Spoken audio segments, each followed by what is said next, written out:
क्या वाकई दिल्ली दंगे प्री प्लान थे? क्या वाकई सीएए कानून का विरोध करने वाले उमर और उनके साथियों ने ही दिल्ली दंगों की साजिश रची, या वे निर्दोष थे?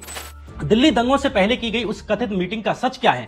क्या उमर खालिद और खालिद सैफी जैसे सामाजिक कार्यकर्ताओं को अरेस्ट करके कपिल मिश्रा जैसे भाजपा नेताओं को बचाया गया? लाखों लोग इकट्ठे होने के बावजूद कहीं कोई हिंसा नहीं हुई थी।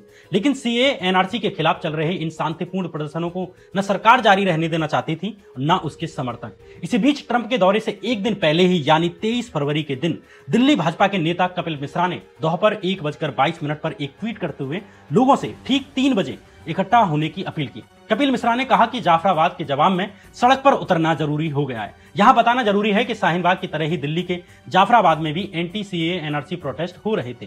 कपिल मिश्रा के इस ट्वीट के बाद सरकार समर्थकों की उत्तेजित भीड़ जाफराबाद पहुंचने लग जाती है। सीसीबी साहब हमारे सामने खड़े हैं। मैं आप सबके बिहाफ पे ये बात कह रहा हूँ, ट्रंप के जाने तक तो हम शांति से जा रहे हैं, लेकिन उसके बाद हम आपकी भी नहीं सुनेंगे अगर रास्ते खाली नहीं हुए तो। 3 महीने से शांतिपूर्ण प्रदर्शन कर रहे लोगों के सामने अब एक भड़काऊ भीड़ इकट्ठा कर दी गई। कपिल मिश्रा के बाद से ही शुरू हुआ ये सिलसिला अब दंगों में बदल चुका था, जो अगले 3 दिन तक यूं ही बेरोक टोक चलता रहता है। इन दंगों में कुल 53 लोगों की जान चली गई, जिनमें से 2/3 लोग मुस्लिम समुदाय से थे।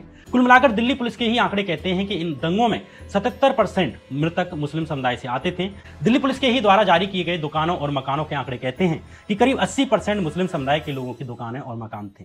दिल्ली पुलिस की इस प्री प्लान वाली कॉन्स्पिरेसी थ्योरी पर विश्वास कर पाना इसलिए भी मुश्किल होता है कि आखिर अगर मुस्लिम समुदाय के कुछ लोगों ने पहले से ही इतनी बड़ी तैयारी कर रखी थी, तो ये कैसे हो सकता है कि नुकसान हिंदू समुदाय के लोगों के बजाय मुस्लिम समुदाय को ही हो? अगर लॉजिक पर ही जाएं तो दिल्ली पुलिस की कॉन्स्पिरेसी वाली ये थ्योरी गले नहीं उतरती। ये दिल्ली पुलिस की अपनी कहानी है, जिस पर खुद पर खुले आरोप लगे कि उसने दंगों के वक्त दंगाइयों का साथ दिया। इस तरह की कई वीडियो भी वायरल हुई, जहां देखा जा सकता है कि दिल्ली पुलिस दंगाइयों के पीछे खड़ी है और सपोर्ट कर रही है। दंगाई पत्थर बरसा रहे हैं, हिंसा कर रहे हैं, लेकिन दिल्ली पुलिस उन्हें रोकती नहीं है। दिल्ली दंगों के बाद दिल्ली पुलिस पर आरोप लगे कि दिल्ली पुलिस ने इन दंगों को प्री प्लान बताने का खेल इसलिए रचा ताकि भाजपा नेता कपिल मिश्रा को बचाया जा सके, जिसके भड़काऊ भाषण के कुछ घंटों के भीतर ही दंगे शुरू हो गए थे। कपिल मिश्रा और अन्य सरकार समर्थक दंगाइयों को बचाने के लिए ही दिल्ली पुलिस इन दंगों को प्री प्लान्ड साजिश बताने की कहानी लेकर आई, ऐसे दिल्ली पुलिस पर आरोप लगे।